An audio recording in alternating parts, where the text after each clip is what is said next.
How's it going, everyone? Want to give you guys a quick update on Summer Game Fest, as Jeff Keighley talked a little bit about it in a Twitter Spaces audio session this past weekend. We'll talk about that. Square Enix working on a brand new Just Cause game, and Final Fantasy XVI, the Twitter account for that, is sharing some images of the game, and man, that game is looking fantastic. And I'll talk that at the end of this video. But first up, Summer Game Fest is coming up. June 9th is when the live stream is going to be happening. Maybe temper your expectations a little bit. Keighley claimed the show would include exclusive games for both Xbox and Nintendo Switch, but said that Microsoft would likely keep its biggest hitters for its own showcase. Remember, they are doing its own thing. Very excited, and it'll include massive games alongside independent titles and new teams showcasing their projects for the first time. He also urged viewers to rein in their expectations in terms of any Megaton shocks they might be expecting, and called some of the rumors he'd seen online crazy. Specific things he noted: the Callisto protocol will have the first gameplay demo. We'll see the first level playthrough of Call of Duty Modern Warfare 2. We'll have a reveal on some news around Gotham Knights and some new footage of the game as well. Cuphead, The Delicious Last Course, is really coming out on June 30th. The Rock is going to be stopping by. That's pretty cool. Keighley said to expect the show to be around an hour and a half to 2 hours, but because of its live setup and many guest appearances, claimed that he wasn't entirely sure. What I would say that it is a lot of games that we're going to show you are already announced. Games are going to show new content to you, like some of the ones I've mentioned. We've got a couple of new game announcements in the show, and hopefully some surprises if everything holds, but it definitely is a show that's primarily focused on stuff that is announced. So that's a little bit of a bummer to me. I mean, after like the Sony conference and seeing like the announcement of Spider-Man on PC and just seeing the joy of people with that announcement, Resident Evil 4 Remake, like we knew this stuff was coming, like some of this stuff, like the worst kept secrets in gaming, yada yada yada, but just seeing stuff for the first time is always a little bit more exciting than seeing gameplay. I'm excited, however, to see gameplay of the Callisto protocol and a full gameplay demo. That's going to be pretty cool. I'm excited to see, yes, Call of Duty Modern Warfare 2. I'm excited to see more of Gotham Knights. And hey, some of those smaller games as well, they might show you some stuff that ends up appealing to you. Now, the issue last year was, I think there was so much attention surrounding the reveal of Elden Ring gameplay that, yeah, that was a game that was announced, but it was the first time we were seeing Elden Ring gameplay. And that game had just built up to be this phenomena at the time, and really, even leading up to its launch and after its launch, it retains to be that phenomena. It had so much buzz, so much anticipation, that when you had all of these smaller games right before it, you saw people have a certain reaction towards it. So maybe, you know, rearrange the show where you have a couple of smaller titles, a couple of indie games, and then you have a bigger title that'll get people excited, and then you show a couple smaller games, a couple indie games. I think pacing is the most important thing when it comes to events like this.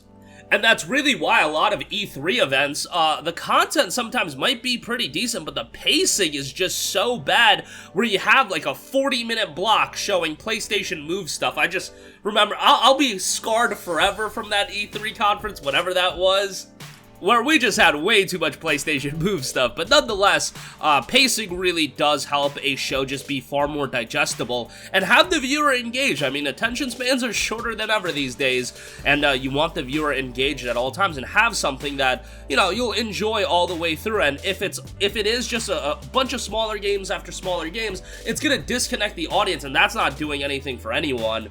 And they won't even be that invested into what you're watching. Obviously, there's going to be an audience of people that are going to watch these events and be super into everything. They just want to see new games, and they're down to play whatever, whenever, as long as it's cool, it's unique, even from new studios, etc., etc.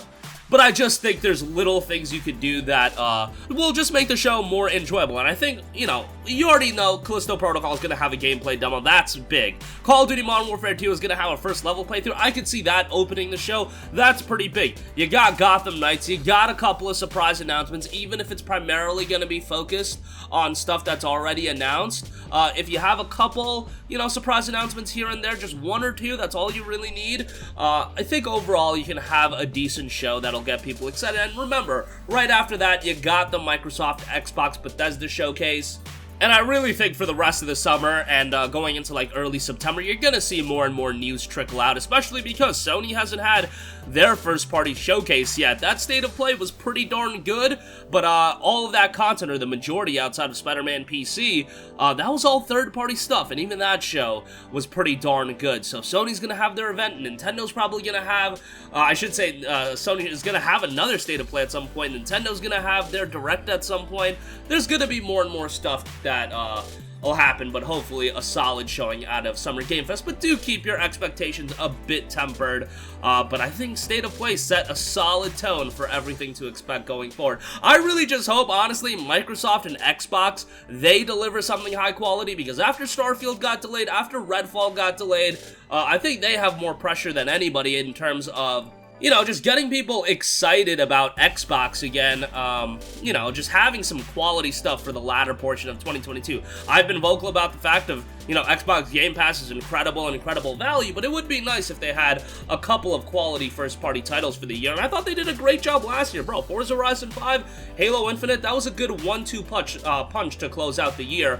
Hopefully they got some other stuff, you know, coming this year, if not early next. Alright, a couple of other things to quickly note before I round this video out. Square Enix did reveal in its financial report that there will be a brand new Just Cause that will be coming. We want to focus on creating new titles that align with our strategy, including ones that leverage new IP. The Just Cause franchise will remain our IP, and we are at work developing a new title in the franchise. So that's all we know. I mean, Just Cause 4 was a game that not everybody was super hot on, especially at launch. And honestly, that was kind of the story with Just Cause 3 in a lot of instances as well. Just Cause 3 really from a performance standpoint. Just Cause 4 is really from a content standpoint. Just Cause 3 was actually a super enjoyable game, as was Just Cause 2. Just Cause 3 just had some performance issues that ultimately did get mostly remedied, and after that, Just Cause 3 is a very enjoyable game. Just Cause 4 got a lot of updates and additional content that rolled out that actually did make the game, while not as good as Just Cause 3, a pretty decent game at the end of it. Hopefully with this new Just Cause game, they can go back to the drawing board. With the power of next-gen platforms, I think they could do some pretty cool stuff with Just Cause as an IP, so hopefully Square Enix could roll something out nicely there. And speaking of Square Enix, Final Fantasy 16, man, it seems like a lot of people are super excited for this game, and a Final Fantasy 16 Twitter account has been rolling out some screenshots of the game. We got a tweet noting the landscapes of Final Fantasy 16 and a glimpse into some of the locations. This is just a tremendous looking game by the looks of it right now. By the way, the trailer that we saw at State of Play, that's a lot of early game footage, so the size of this game cannot be understated. I think this is going to be quite a big game, to say the least. It being a PlayStation 5 title, you know, not a cross-gen release, I think it's going to be one that really showcases the power of the PS5 and just next-gen platforms in general. Obviously, PS5 exclusive for now. We'll see how things roll out in the future. I do imagine for the foreseeable future it's going to be a PS5 exclusive, but man, just looks like a great action JRPG. I know some people are like, oh my god, my turn-based combat system. And you know what? I shouldn't be memeing on people for that. If you enjoy that combat system, I get it. I'm down with action-oriented JRPGs, though. That's more my wheelhouse these days. And look, I grew up with turn-based JRPGs, but I'm ready for action JRPGs to be the norm. I know some people were upset about Final Fantasy VII Remake as well, in that sense, where, you know, for a little bit we thought it was just going to have one gameplay style and it was going to be super action-heavy, and it can be super action-heavy, but hey, it's right up my alley, and I can enjoy me a good turn-based JRPG for sure. But I think FF16's gameplay looks awesome, and the game itself just looks tremendous. Summer of 23 is so far away, and whenever I see a summer release window, I'm always thinking either it's September or let's just hope the game doesn't get delayed. The game is already playable start to finish. They're taking this time to polish it, making sure it's at the highest level, which, yes, that's a long time to polish a game, but man, they have high standards. They want to make sure this game is top-notch, especially because FF15 wasn't the best received Final Fantasy in the world, so you know that Final Fantasy as an IP, it would do it wonders to turn around and really deliver something universally praised with FF16. Final Fantasy really hasn't had an outing that's been universally praised. Let's take the FF14 expansions out of there and FF14 in general. FF15 was mixed. FF13 had a mixed reception. FF12, 2006, that game had a mixed reception. Final Fantasy X, I would say, was probably universally loved. That's just from my recollection, but yeah, Final Fantasy X was in like 2000 or 2001, so it's been quite a long time, but hopefully they could get a little bit of that with Final Fantasy 16, but, you know, a game being universally loved is kind of difficult. There's just so many varying opinions, and with, you know, so many opinions online, it is what it is. Let's just hope the game is great, and I think it will be. But that's gonna do it for me. Again, Summer Game Fest, I think it's gonna be a good show. Just temper your expectations. You know, expecting just crazy announcements left and right might be a little bit too much, but I do think we're gonna see some cool stuff. And already with what's been confirmed, I think it's shaping up to be solid. New Just Cause game is in development, and FF16, these screenshots are looking tremendous. That's gonna do it for me. Sound off with all of your thoughts in the comment section down below. Thank you for watching, and goodbye.